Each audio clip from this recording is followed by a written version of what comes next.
오늘 하나님 말씀 사사기 2장 11절부터 23절까지 말씀입니다.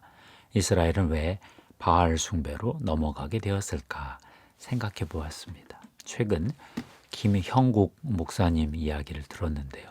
2012년 교회를 꿈꾼다는 책에서 나들목 교회의 개척 이야기를 들었습니다. 요새 성도들이 1600명이 돼서 교회를 5개로 나누고 가정교회 목자 450명을 세웠다는 놀라운 이야기를 들었습니다. 더 놀라운 건 아버지 회사 정림 건축에 들어가서 비즈니스계 리더들을 양육하면서 복음을 전한다는 것입니다.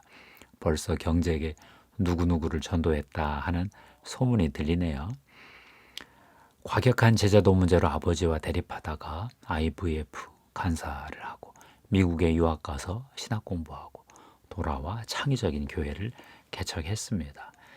이제는 아버지 회사에 들어가서 평신도들에게 놀라운 비즈니스계 리더들에게 복음을 전하고 있습니다.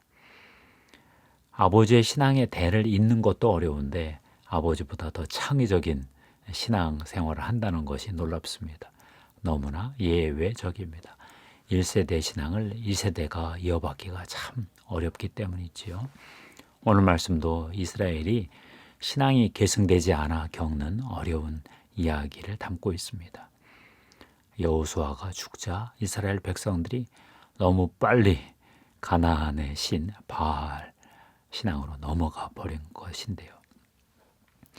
이스라엘 정복전쟁의 지도자 여호수아가 죽었습니다.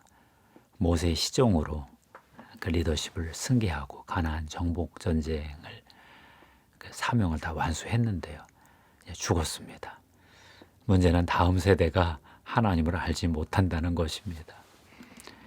오늘 8절 10절 말씀입니다. 여호와의 종 눈의 아들 여호수아가 110세에 죽음에 무리가 그의 기업의 경내 에브라임 산지 가아스산 북쪽 딥낫 헤레스에 장사하였고 그 세대의 사람도 다 그 조상들에게로 돌아갔고 그 후에 일어난 다른 세대는 여호와를 알지 못하며 여호와께서 이스라엘을 위하여 행하신 일도 알지 못하였더라. 2장 8절 10절 말씀 참 슬프죠. 하나님을 알지 못하고 하나님이 행하신 일도 알지 못하는 그들은 결국 바알 숭배로 넘어갔습니다. 11절 13절 말씀인데요. 이스라엘 자손이 여호와의 목전에 악을 행하여 바알들을 섬기며 애굽 땅에서 그들을 인도하여 내신 그들의 조상들의 하나님 여호와를 버리고 다른 신들 곧 그들의 주 위에 있는 백성의 신들을 따라 그들에게 절하여 여호와를 진노하시게 하였으되 곧 그들이 여호와를 버리고 바알과 아스타롯을 섬겼으므로 하였습니다. 이스라엘은 왜 바알과 아스타롯 우상을 섬기게 되었을까요? 이 바알을 섬기는 사람들의 삶이 너무 매력적이고 유혹적이었기 때문입니다. 바알 신은 어떤 신입니까? 고대 근동에서 바알과 아스타롯은 부부였습니다. 그 지역의 최고신 엘과 그의 부인 아세라 사이에 태어난 신들인데요. 바알은 하늘의 신, 폭풍, 비, 기후를 다스리는 신으로 알려져 있고 아스타롯은 땅의 신, 땅의 곡식, 가축, 사랑, 전쟁 이런 걸 주관했습니다. 고대 근동 지역 1000년 동안 모든 사람들의 마음을 사로잡은 농경신이었습니다. 바알 종교가 왜 그렇게 인기가 있었을까요? 인간이 생각할 수 있는 감각적인 쾌락과 최고의 기쁨을 주었기 때문인데요. 종교, 제사, 농사의 풍요, 성적 쾌락을 한데 결합시킨 최고의 어떤 재미, 감각을 주었던 것 같습니다. 이스라엘 사람들이 가나안에 들어와서 바알 종교를 보고 눈이 뒤집혔을 거다 그렇게 추측합니다. 이스라엘은 왜 바알 종교의 유혹에 넘어갔을까요? 한마디로 속았기 때문이지요. 저렇게 좋아 보이는 축복과 재미가 있으면 누가 나타날까요? 바로 노략자, 약탈자들이 나타납니다. 오늘 14절 말씀이지요. 여호와께서 이스라엘에게 진노하사 노략하는 자의 손에 넘겨주사 그들이 노략을 당하게 하시며 또 주 위에 있는 모든 대적의 손에 팔아 넘기심에 그들이 다시는 대적을 당하지 못하였으며.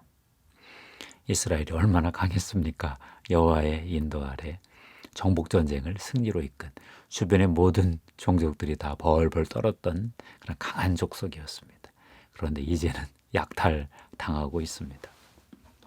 어떤 강의에서 원나라 쿠빌라이 칸의 일본 정복 이야기를 들었습니다. 쿠빌라이 황제가 왜 일본을 정복하려 했을까요? 고려군도 8,000명이나 동원되어 몰살당했습니다. 2번에 걸쳐서요. 그동안 학자들은 쿠빌라이 칸이 그 남송의 군대를 일본에 보내서 중국 내 정세를 안정시키기 위해서 보냈다.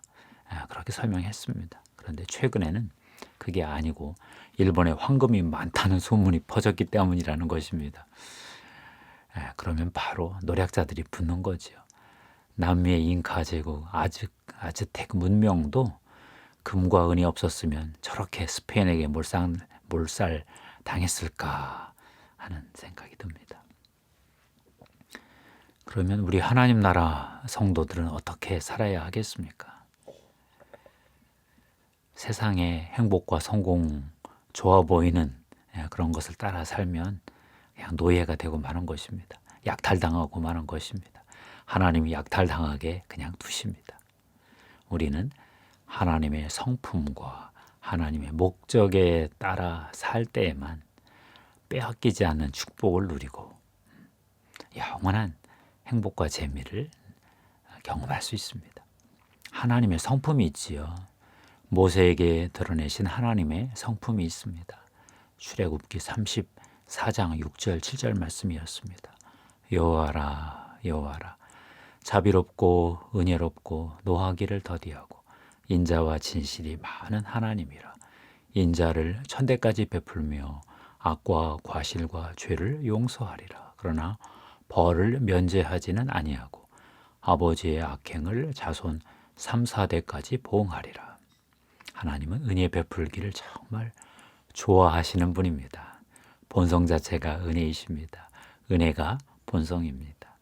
하나님의 목적은 무엇일까요? 인간을 통해 지구를 하나님의 뜻대로 통치하시는 것입니다. 바로 하나님 나라이지요. 인간의 모든 삶이 하나님과의 신실한 관계 안에서 이루어지는 것입니다. 무엇을 해도 하나님의 성품이 드러나는 일을 하는 거지요.